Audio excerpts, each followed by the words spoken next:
The nice thing about working on a regulation station is the ability to see clearly aftertouch in its, well, it's at least 3 dimensions. And one of the things you can do is to look at the result in gang fashion. So by looking at this,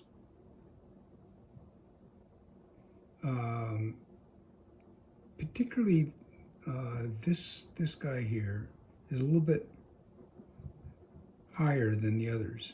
Now it could be, there are a couple of things that could be adjusted.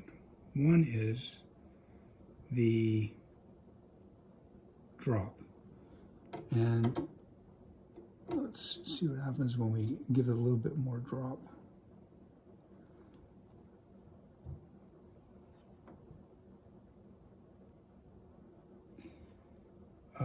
The other thing is that it could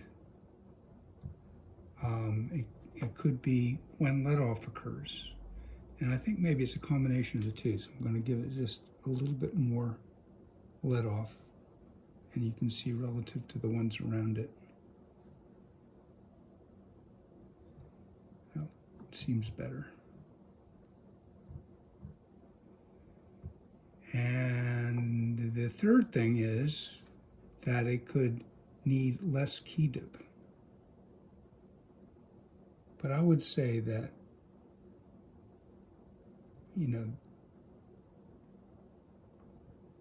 less key dip would not give enough follow through. I think maybe just a little bit more of each of the things we've already done here. A little more.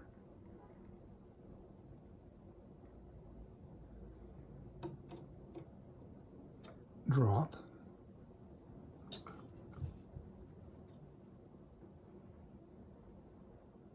Yeah. And a tiny bit more. Let's look at the ones around it. And that's the other thing you can compare. So let's see.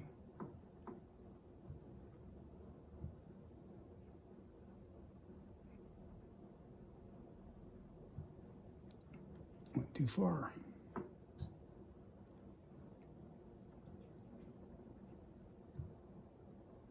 But now maybe, let's see with this one.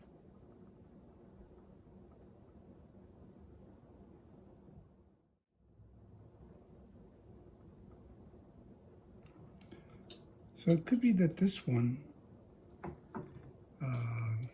could use a white punching under the, in the key dip.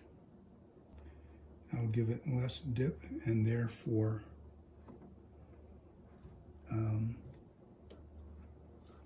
less aftertouch.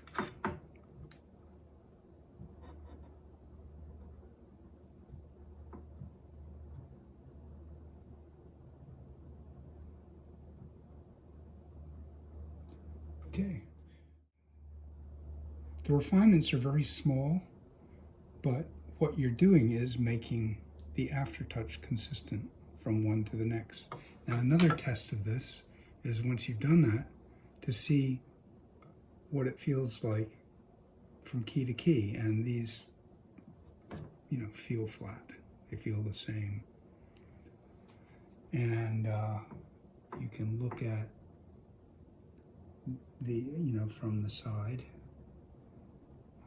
the key dip of the sharps.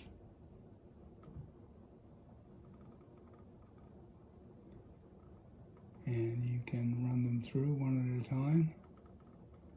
And okay, this one seems to have more drop.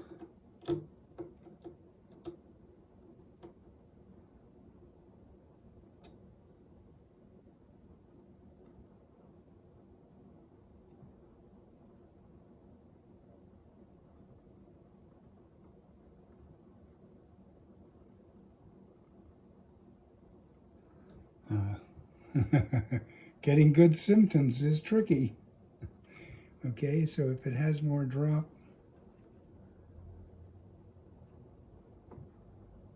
and it was in the right place to begin with in terms of aftertouch. Yeah, that's pretty even. So anyway, that's what you get to play with, and off camera it goes a bit faster than this. Okay, in the next section, just looking at the naturals,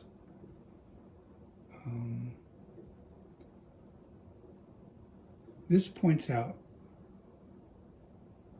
what I'm after in terms of aftertouch. I'd like the aftertouch to bring the hammer back up to where it let off. So if you can visualize where that's letting off and see that it comes up higher,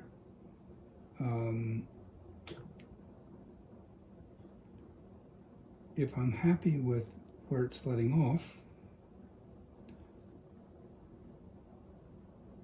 and I'm happy with where it's dropping to, that means that it needs a shallower dip.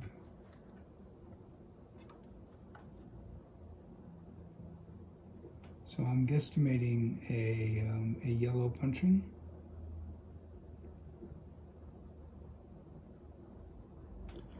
It's not quite enough.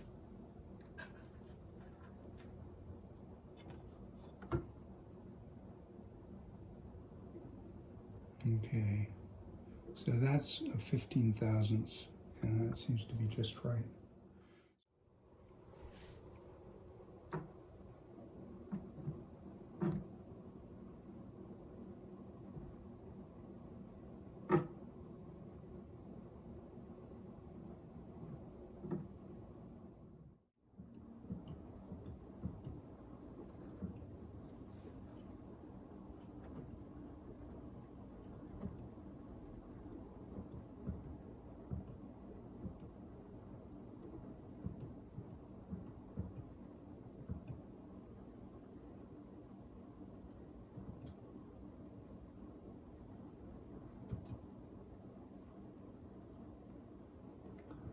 So a little touch-up of the backchecks, having touched up the dip. And then I just want to make sure that none of them rub against their backchecks. And the way to do that is just give back pressure. And as you go through the stroke, the tails of any that are where the back checking is too high will rub against the back checks on a hard blow.